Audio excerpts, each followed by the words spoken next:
Salut mes chers élèves. Bonjour, comme prévu, nous allons passer à la correction de l'orthographe que nous avons effectuée hier. Sachant que le groupe nominal, c'est un groupe de mots. Normalement, il se compose d'un déterminant, un nom. Il se peut être enrichi par des adjectifs pour compléter le sens ou pour qualifier le nom noyau. Très bien. Un groupe nominal sujet, c'est un groupe de mots qui a pour fonction sujet.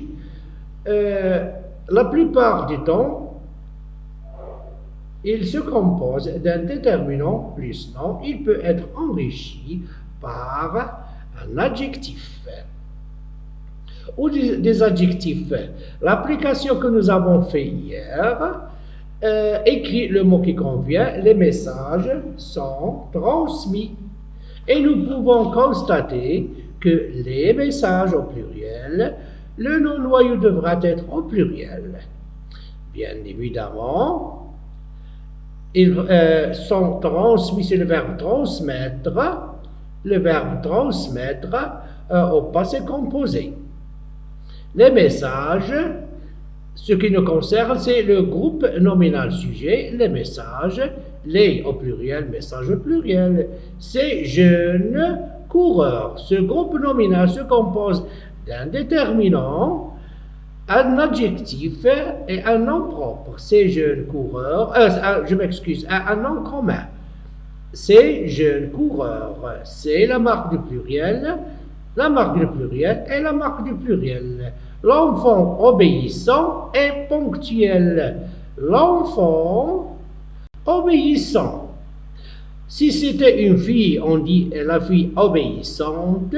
Si c'était beaucoup des enfants, les enfants obéissants. Mais ici, le nom noyau, c'est un nom masculin singulier. L'adjectif devra être au masculin singulier, ainsi que l'attribut du sujet est masculin singulier. Le chauffeur imprudent heurte une voiture. Le chauffeur imprudent. L'adjectif s'accorde avec le nom noyau. Le nom noyau s'accorde avec le déterminant, tout simplement. La maîtresse heureuse. La maîtresse, féminin singulier, le nom noyau s'accorde avec le déterminant qui l'accompagne, ainsi que l'adjectif s'accorde avec le nom noyau. On ne peut pas dire la maîtresse heureux. On ne peut pas dire la maîtresse heureux parce qu'il y a une concordance. L'adjectif s'accorde avec le sujet, le nom noyau. Le nom noyau ou le nom commun. Le nom commun s'accorde avec le déterminant. Le déterminant du nom, bien évidemment. On va voir. Je transforme les phrases comme demandé.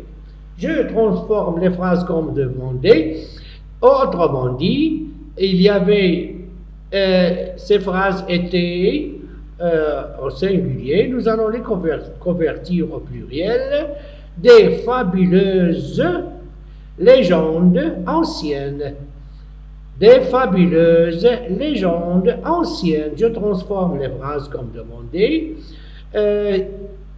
Une fabuleuse légende ancienne, il deviendra des fabuleuses légendes anciennes. Des grands parcs zoologiques, de grands parcs zoologiques. Un grand parc zoologique deviendra des grands parcs zoologiques. S, comme nous savons tous, S c'est la marque du pluriel. Un nouveau film de science-fiction deviendra. Ce nouveau film de science-fiction deviendra ces nouveaux films de science-fiction, tout simplement. De belles journées estivales, des belles journées estivales. Nous avons dans la question un, beau, entre parenthèses, journée estivale, deviendra des belles parce que c'est la journée. Comme vous pouvez remarquer ici, la marque du féminin. Ici, on a ajouté le S, la marque du pluriel. S, la marque du pluriel. S, la marque du pluriel. Estival. Estival, c'est l'adjectif de l'été. C'est l'adjectif de l'été. C'est l'adjectif de notre saison, l'été. Un long chemin sinueux deviendra des longs chemins sinueux. Des longs chemins sinueux. Très bien. Et je vous ai déjà demandé d'effectuer l'exercice 4, page 101. Recopie en accordant les adjectifs convenablement. Recopie en accordant les adjectifs convenablement. Nous allons accorder les adjectifs, bien évidemment, comme j'ai déjà expliqué ici, des grands, ça c'est le noyau, déterminant, l'adjectif s'accorde avec le non-noyau. Des terrains agricoles, des S, marque du féminin. Des routes dangereuses, des routes dangereuses. C'est sportive, aventureuse et fière. Sportive c'est un nom féminin, pluriel.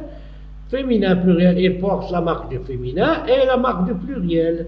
La marque du féminin, la marque du pluriel, c'est simple. Une épaisse fumée noire. Une épaisse fumée noire. Une épaisse fumée noire. La marque du féminin et la marque du féminin. Comme vous pouvez constater ici, noir sans S. Noir sans S. Comme vous pouvez imaginer ici, noir sans S. Je m'excuse s'il y a un S ici, je l'avais érasé, je l'avais effacé, mais on peut la voir ici, on peut toujours la remarquer, mais ici il n'y a pas de S. Je ne sais pas comment a-t-il pu apparaître ici, mais on dit une, féminin singulier, épais, comme nous avons déjà vu, épais, épaisse, une épaisse fumée. Comment est cette fumée? C'est noir. Seulement, il porte la marque du féminin. Seulement, la marque du féminin. Des beaux fauteuils confortables. La marque du pluriel. X, la marque du pluriel. Et S, la marque du pluriel. Confortable, c'est l'adjectif. L'adjectif, comme je vous ai déjà dit, on peut dire des fauteuils. Mais on a enrichi ce groupe nominal ou cette phrase, on a déjà enrichi cette phrase par des adjectifs, les adjectifs qui enrichissent la phrase. Pour ajouter des précisions, on a noyau des beaux fauteuils confortables. Très bien. Mes chers élèves, j'espère bien que vous avez très bien assimilé votre leçon. J'espère bien que vous avez effectué vos exercices. Et à plus tard, mes chers élèves.